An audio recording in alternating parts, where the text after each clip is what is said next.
Assalamualaikum warahmatullahi wabarakatuh. Perkenalkan, kami dari kelompok 10, kelas A Program Studi Manajemen, dengan saya Hertina Febrianti dan rekan saya Mirza Fadila.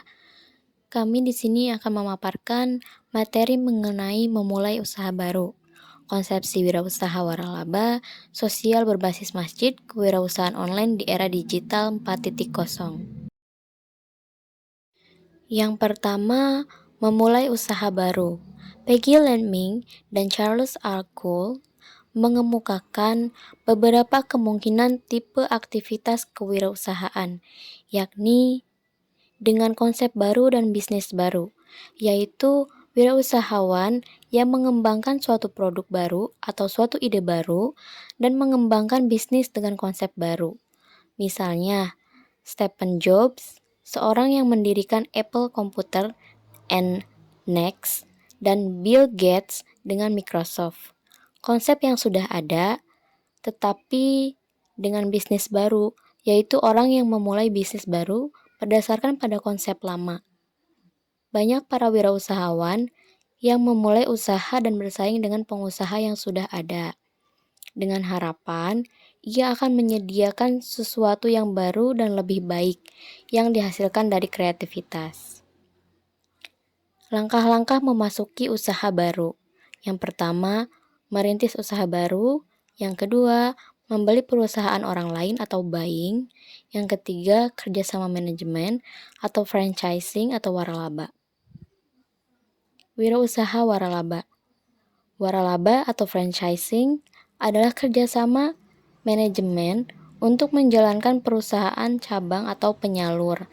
Inti dari waralaba adalah memberikan hak monopoli untuk menyelenggarakan usaha dari perusahaan induk. Waralaba merupakan kerjasama manajemen yang biasanya berkembang dalam perusahaan retail atau perusahaan yang memberi lisensi disebut franchisor dan penyalur atau terwaralaba disebut franchise. Dalam hukum penyelenggaraan waralaba adalah kontrak kerjasama antara perusahaan franchisor atau perusahaan induk dengan franchise atau perusahaan penyalur. Perusahaan induk dapat saja membatalkan perjanjian tersebut apabila perusahaan yang diajak bekerja sama melanggar persyaratan yang telah ditetapkan dalam persetujuan. Konsep bisnis waralaba atau franchise ditinjau dari perspektif hukum Islam. Perjanjian franchise atau waralaba tidak bertentangan dengan syariat Islam. Tentunya dengan catatan bahwa objek perjanjian franchise tersebut tidak merupakan hal yang dilarang dalam syariat Islam. Kalau sekiranya yang diwaralabakan tersebut objeknya merupakan hal yang dilarang dalam syariat Islam, misalnya makanan dan minuman yang haram, maka otomatis perjanjian tersebut bertentangan dengan syariat Islam. Hukum Islam dalam bidang muamalah atau ekonomi, hukum asal segala sesuatu adalah boleh kecuali apabila ada dalil yang menunjukkan bahwa sesuatu itu terlarang. Revolusi Industri 4.0. Industri 4.0 adalah sebuah istilah yang diciptakan pertama kali di Jerman pada tahun 2011 yang ditandai dengan revolusi digital. Industri ini merupakan suatu proses industri yang terhubung secara digital yang mencakup berbagai jenis teknologi, mulai dari 3D printing hingga roboting yang diyakini mampu meningkatkan produktivitas. Revolusi Industri 4.0 dalam perspektif ekonomi Islam.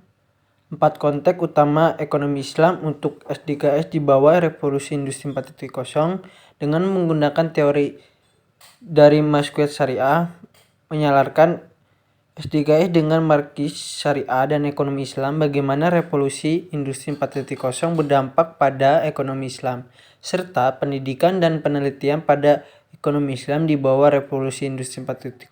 Hal yang penting untuk ditentukan juga pada aspek dampak. Dampak merupakan hal yang paling vital dan dirasakan langsung oleh masyarakat maupun lingkungan, terutama Dampak pada investasi merupakan penyebaran dana dengan tujuan untuk menghasilkan dampak sosial dan lingkungan serta mengembalikan keuangan. Kewirausahaan online di era digital 4.0. Perkembangan zaman membuat industri teknologi semakin berkembang secara alami. Pada saat ini semuanya sedang berfokus pada revolusi industri 4.0 yang terus didengungkan setiap harinya. Di dalam industri 4.0 semua beralih ke arah modern yang sangat teknologi. Semua berharap dari teknologi dan bergantung dari teknologi juga. Hal inilah yang membuat muncul beberapa peluang bisnis di era industri 4.0, diantaranya Fins, cloud hosting, bisnis jual beli online, dan on-demand service. Sekian dari kelompok kami, kurang lebihnya mohon maaf. Wabillahi taufiq walhidayah. Wassalamualaikum warahmatullahi wabarakatuh.